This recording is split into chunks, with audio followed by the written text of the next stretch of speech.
안녕하십니까. 회계기준원입니다. 이번 스마트 강의에서는 기업회계기준 해석서 제2010호에 대해 말씀드리겠습니다. 이 해석서는 기업의 영업활동과 특정한 관련이 없는 정부 지원에 대한 해석을 제공하고 있습니다.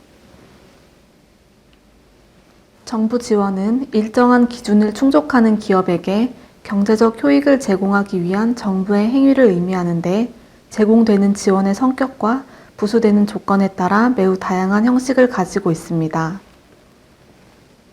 이때 일정한 기준은 영업활동과 특정한 관련이 있는 경우와 없는 경우로 구분할 수 있습니다. 예를 들어 건물을 건설하는 조건으로 토지를 보조금으로 받는 경우에는 일반적으로 영업활동과 특정한 관련이 있다고 볼 수 있을 것입니다. 이러한 경우 KIFRS 제1020호 정부보조금의 정의를 충족하므로 정부보조금 기준서에 따라 회계 처리하는 것은 명확합니다. 하지만 실무에서는 기업의 영업활동과 특별히 관련된 조건이 없는 경우도 흔히 발생합니다. 예를 들어 정부는 특정 지역이나 산업에서의 사업활동을 장려하기 위해 해당 지역, 산업에서 계속 영업하거나 저개발 지역에서 사업활동을 영위하는 기업에 일정한 형식의 지원을 제공합니다. 이처럼 특정 지역, 산업 영역에서 영업하는 요건 이외에 기업의 영업활동과 특별히 관련된 조건이 없는 정부 지원을 회계 처리하는 방법에 대한 지침을 주기 위해 해석서 제2010호가 만들어졌습니다. 이 해석서는 다음과 같은 회계 논제를 다루고 있습니다. 첫째, 정부 지원을 받기 위한 조건이 영업활동과 특정한 관련이 없는 경우 기업회계기준서 제1020호의 적용 범위에 해당하는 정부 보조금인지. 둘째, 이러한 정부 지원에 대해 기준서 제1020호에 따라 회계 처리해야 하는지 설명합니다.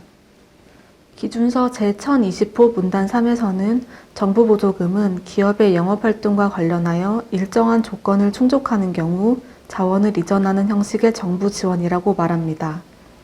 특정 지역이나 산업 영역에서 영업하는 요건 이외에 영업활동과 특별히 관련된 조건이 없는 정부 지원도 정부 보조금의 정의를 충족하는 것으로 볼 수 있을지가 첫 번째 논제입니다. 해석위원회는 정부 지원을 얻기 위해 영업해야 하는 일반적인 요건도 문단 3의 조건을 구성한다는 점을 고려하여 그러한 지원도 정부 보조금의 정의를 충족한다고 결정하였습니다. 따라서 이 해석서에서 다루는 정부 지원도 기준서 제1020호 적용 범위인 정부 보조금에 해당합니다. 두 번째 논점은 이 해석서에서 다루는 정부 지원에 대해 기준서 제1020호에 따라 회계 처리해야 하는지입니다. 첫 번째 논제에서 이러한 정부 지원은 기준서 제1020호 적용 범위인 정부 보조금에 해당한다고 결정하였으므로 동기준서에 따라 회계 처리합니다.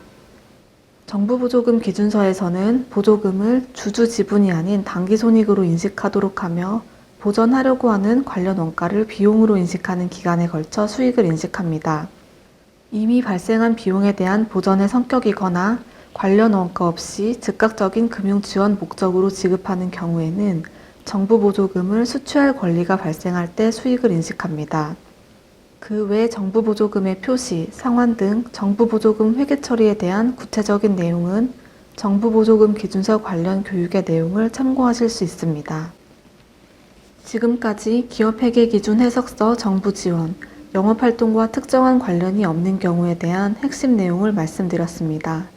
요약 강의를 경청해 주셔서 감사합니다.